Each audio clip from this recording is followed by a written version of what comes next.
जय शिवराय मित्रांनो शाश्वत फार्म या आपल्या यूट्यूब चॅनलमध्ये आपलं सर्वांचं सहर्ष स्वागत आहे. आज आपण आलेलो आहोत सतीश गोरे पाटील साहेबांच्या फार्मवर. हा फार्म आहे मिरजगाव, तालुका कर्जत, जिल्हा अहमदनगर येथे. साहेबांचं मुख्य काम आहे बिटल शेळीमध्ये. आज इथे आपण त्यांचा फार्म पाहायला आलेलो आहोत. साहेब बिटल शेळी पालनाबरोबर बॉयलर कोंबडे, देशी गाई, म्हशी यामध्ये सुद्धा काम करतात. या सर्वाची माहिती आज आपण इथं घेणार आहोत. हे जे आत्ता पाहत आहोत आपण साहेबांचा मदर स्टॉक पाहत आहोत बिटल शेळ्यांचा. तसेच त्यांचा जो मुख्य फार्म आहे त्यामध्ये जाऊनसुद्धा आता आपण त्या फार्मची माहिती घेणार आहोत. हा साहेबांचा मुख्य फार्म आहे आणि इथं जो आत्ता सध्या दिसत आहे आपला साहेबांचा ब्रीडर आहे. खूप सुंदर असा फार्म केलेला आहे मित्रांनो. खाली पाहू शकता विटांचा तळ केलेला आहे आणि चांगला सूर्यप्रकाश हवा खेळते आहे. जागा भरपूर घेतलेली आहे. हे जे आहे लहान पिल्लांचा कप्पा केलेला आहे. पिल्लांसाठी एक पिंजरा केलेला आहे मित्रांनो.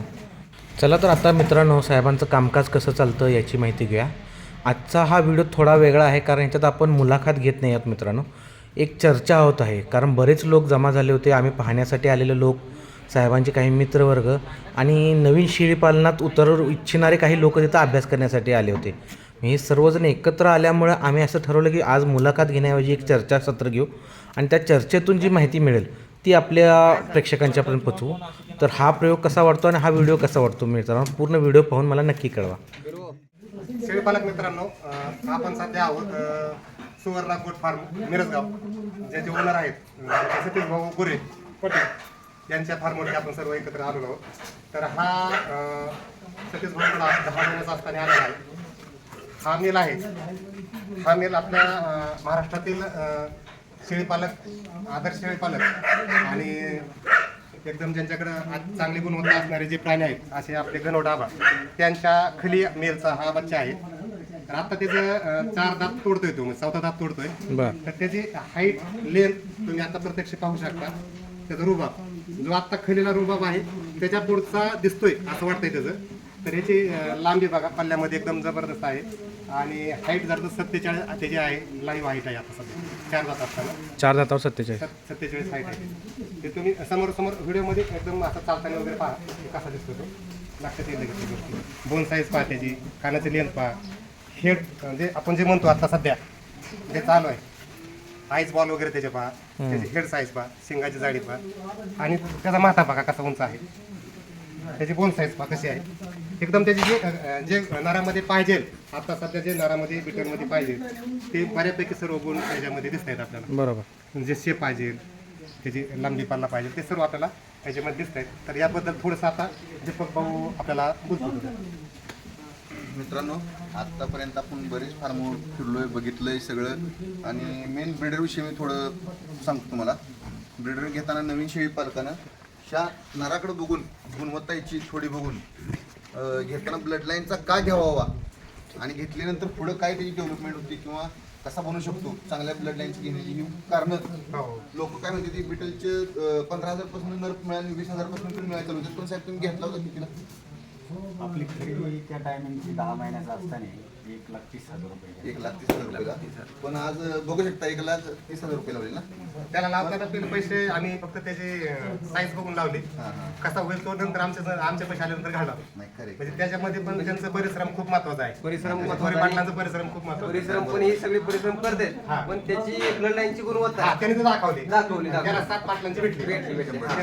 परिश्रम तुम्ही पण घेतो, आम्ही पण घेतो. जनावर सगळ्या पाहिजे पण ब्लड लाईन का निवडावी ते खरंच जिवंत उदाहरण नाही समोर नाही. मित्रांनो, आपण आज क्वालिटी बघून जनावर घेतोय.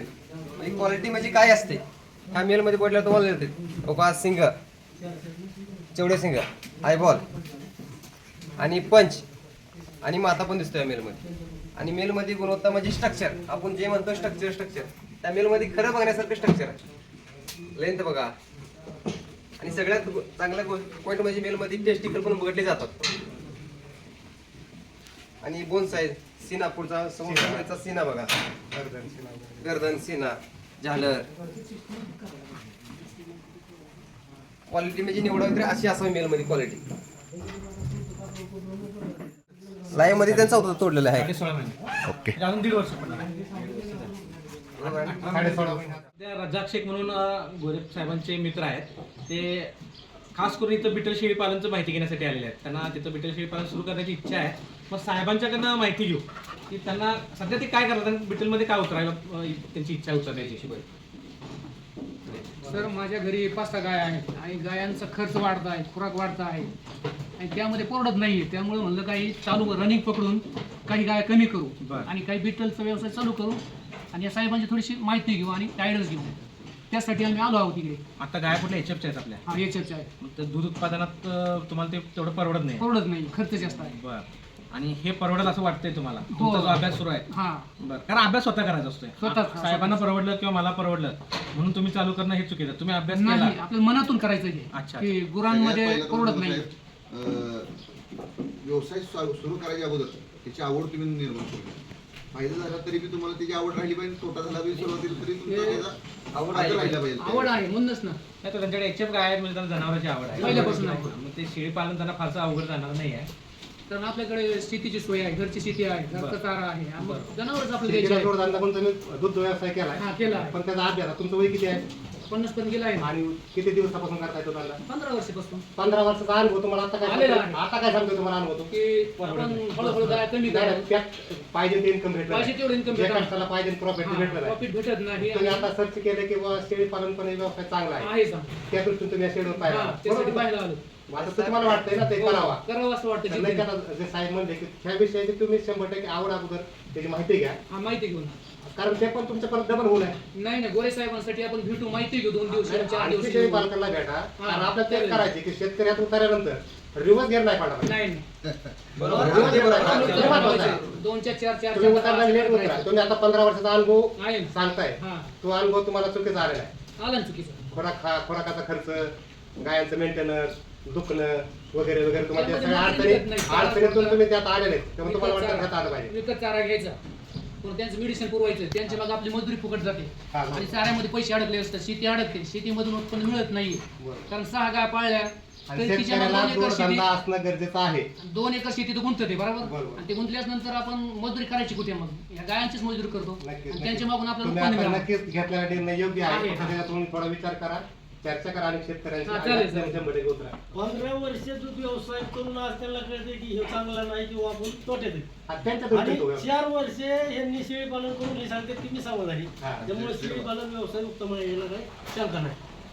त्याच्यासाठी आपण मुलाखत घेतल्याच नंतरच आम्हाला त्याचा निर्णय लागेल ना की हे कितपत खरं आहे आणि खरं आहे म्हणूनच आपल्याला त्यामध्ये उतरायचं आहे. हे शेळी पालनाचा विषय असा आहे, हमी पैसा आहे की आज पाळायला जरी जायचा बंद झाला तरी तुम्हाला 3000 रुपये महिना शेळी देते.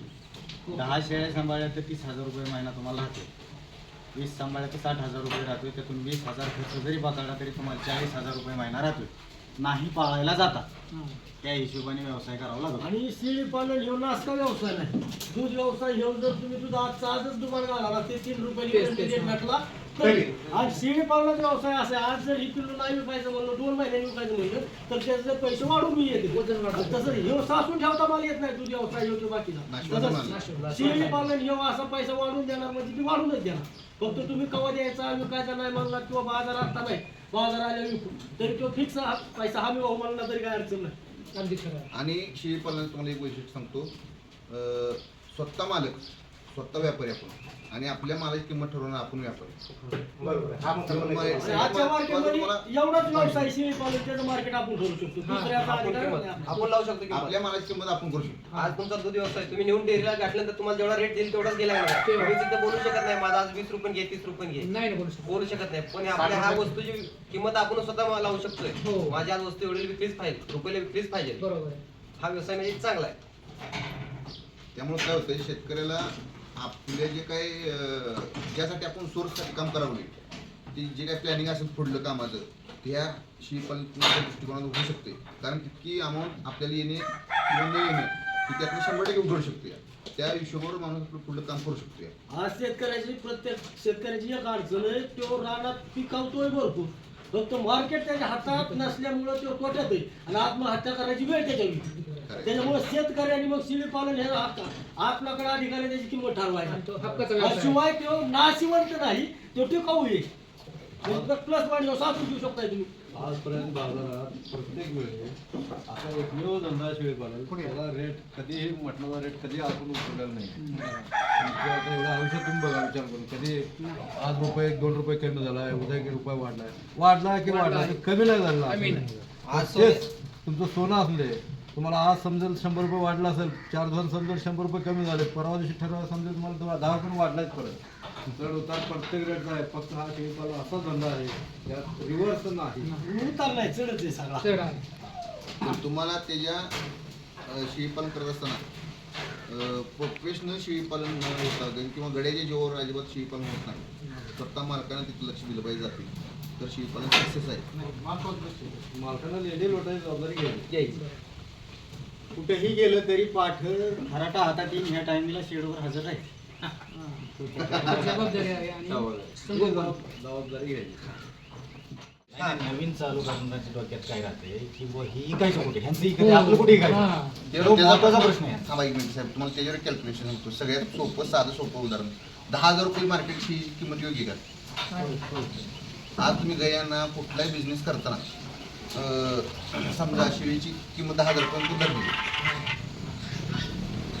10,000 रुपये धरली, किलो मिडियम कसले जरी असलं 5 रुपये मार्केटला विकते. इकतं. 60 शेळ्या रुपये झाल्या, 10,000 रुपये प्रति एक नग धरा, 60 शेळ्यांचे पैसे किती धरते? 6 लाख रुपये. हे तुमच्या कायम खिशातलं गरम पैसे. हो आहे ना. ते तुम्ही कुठल्याही व्यवसाय लावलं परत तेवढेच पैसे कुठलं निघू शकत नाही. दुसरी नाही. या 60 शेळ्यांची पिल्ले किती झाली? डबल न पकडा. 120. त्यातली 20 पिल्लं सोडून द्या, मर जर काय खाली राहिले शेळ्या सगळे राहिले, किती राहिली? 100 पिल्लं राहिली. अजून त्यातली 20 सोडून द्या खाद्यांना पिल्ल्यांसाठी, खर्च करा तुम्ही तेवढा. 80 राहिली, 6,000 रुपये पिल्लू पकडा. 48 4,80,000 वार्षिक तुमचं 2 वेळ होतं 18 महिन्यात 8 लाख रुपये तुमचे राहतात. शेती तुमच्या काही सगळे होतच नाही. शेळी किती डेव्हलप होतोय त्याच्यावर आताचा विषय आहे. आता ही साहेबांनी नाही, सांगितलंय. तुम्हाला एक डोबळ मनाने सांगितलं, सगळं मार्केट सोडून दिलं आपण. ब्रिडिंग सेटअप सगळं सोडून कटिंग मार्केटवर तुम्हाला सांगितले.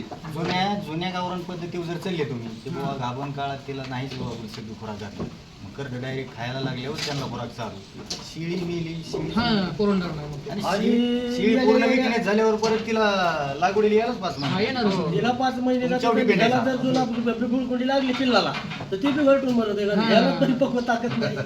आपल्या संगोपन महत्त्वाचं. आपल्या शेडवरची प्रोसिजर अशी होती, 2-4 ठोक्यालाच मारायची सुरू होती. हां.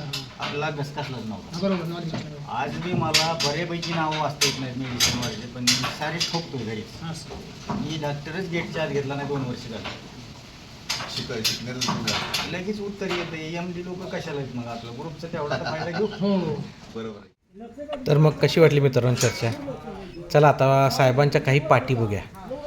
एकंदरीत आपण ह्या पाटींच्यावर जर नजर फिरवली तर मित्रांनो असं लक्षात येते की तब्येत त्यांची जी कांती आहे ती चकचकीत आहे आणि तब्येतीला अतिशय उत्तम अशा शेळ्या आहेत. त्याच्यावरून त्यांचं देखभाल किती उत्तम आहे हे आपल्या लक्षात येत असेल, किंवा जो त्यांच्याकडे ब्रीडर आहे, जो मदर स्टॉक आहे, त्याचा रिझल्ट कसा आहे हे आपण ही जनावर पाहून ठरवू शकतो. हे पहा मित्रांनो, त्यांच्या ह्या सर्व पाटी आहेत ज्या त्यांनी काही विक्रीसाठी आणि काही स्वतःला पुढच्या मदर स्टॉकमध्ये ठेवण्यासाठी राखलेल्या आहेत शेळ्या.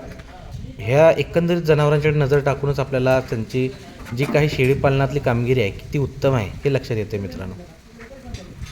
हे साहेबांनी त्यांच्या शेळीपालनासोबत हाऊस म्हणून काही कबूतर व काही राजहंस पालन केलेलं आहे. हे आपण सध्या पाहत आहोत. कबुतरांचा हा पिंजरा आहे आणि त्याच्या शेजारीच त्याला लागूनच राजहंसांची सुद्धा सुविधा केलेली आहे. चला आता त्यांच्या बॉयलर कोंबडी पालनाबद्दल माहिती घेऊ. साहेब, आपलं बॉयलर पक्ष्यांचं शेड आहे, साधारण किती कॅपॅसिटीचं केलं आपण हे? 5,000 पक्ष्यांचं. ओके. मग आता आपली बॅच गेलेली आहे का जस्ट? हा एक 10-12 दिवस झाले बॅच जाऊन आणि बरं. मग 5,000 पक्षी आता एकदम भरता का? एकदम 5,000 पक्षी भरतो. मग साधारण आता वर्षातून किती बॅच जातात आपल्या? 6 बॅच जातात. चांगलं गोष्ट आहे. आपल्या शेळीपालनसोबत हा एक चांगला जोडधंदा चालू आहे. चांगला आहे. मग याच्यात चांगलं उत्पन्न आहे शेळीपालनाबरोबर? बरं आहे आपलं दुसऱ्याच्या तिथे जाण्यापेक्षा. बरं. अच्छा, किती बाय किती शेळ्या आपले? हे 34 बाय 200. 200.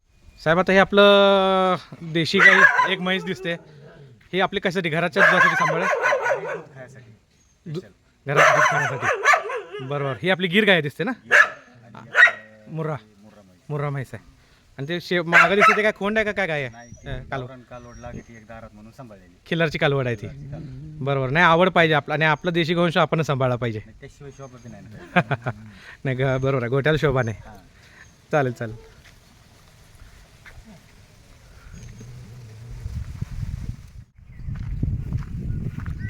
चला आता साहेबांच्या चारा नियोजनाबद्दल माहिती घेऊया मित्रांनो. खूप मोठ्या प्रमाणात त्यांनी सुबावळीची लागवड केलेली आहे. त्यांचं मॅक्सिमम जे शेळीपालन आहे, जास्तीत जास्त जे शेळीपालन आहे ते सुबावळीवर चालतं. ह्याच्यासोबतच त्यांनी मेथी घास, नेपियर गवत इत्यादी इतर चाऱ्यांची सुद्धा लागवड केली आहे. तसंच त्यांच्या बांधाला झाडपालाही भरपूर प्रमाणात आहे. त्यामुळं शेळीपालनात त्यांना चाऱ्याची कधीच चणचण भासत नाही आहे असं त्यांनी सांगितलेलं आहे. आणि आपण आता सध्या पाहत आहोत त्यातून ते खरंच आहे हे लक्षात येत आहे मित्रांनो.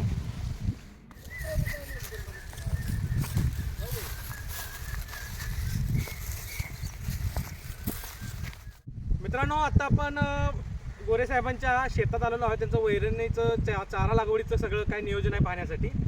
ते तर आपण आता तुम्हाला दाखवतच आहोत. फार सुंदर चाऱ्याचं नियोजन केलेलं आहे. सुबाबूळ आहे मोठ्या प्रमाणात, हत्तीगा नेपियर आहे, मेथी घास आहे आपल्या मागास तुम्ही खाऊ शकताय. आणि बांधाकडीनं तुती वगैरे पण आहे. बऱ्यापैकी सगळं काही जे शेळ्यांना गरजेचं आहे ते सर्व चारा इथं लावलेला आहे. तुम्ही आता या व्हिडिओमध्ये पाहत असाल तर गोरेसाहेब आता आभार मानायची वेळ आली, आम्हाला निघायची वेळ झालेली आहे. तर तुमचे खूप खूप आभार. तुम्ही आज वेळ काढून तुमचं फार्म आम्हाला दाखवला, इतर काही जे कामं करतात त्याच्याबद्दल माहिती दिला, चारा नियोजन दाखवला, सर्व काही माहिती आम्हाला व्यवस्थित दिली त्याबद्दल खूप खूप धन्यवाद. आणि साऱ्यांनी तुमचा अमूल्य वेळ दिल्यामुळं तुमचा बी फार फार आज आपले महाराष्ट्रातील शेळी पालक आबा असतील, असतील, येडगे पाटील असतील, आवटे साहेब असतील, यांनी सुवर्ण गोट फार्मला जी आज व्हिजिट दिली, त्यांचं मोलाचं मार्गदर्शन गोरे पाटलांना तसंच मला वाघमारे साहेबांना जे दिलं त्याबद्दल आमच्या तिघांच्या वतीने आणि सुवर्ण गोट फार्मच्या वतीने सर्वांचे आभार, धन्यवाद. आणि असंच सहकार्य असावं ही विनंती.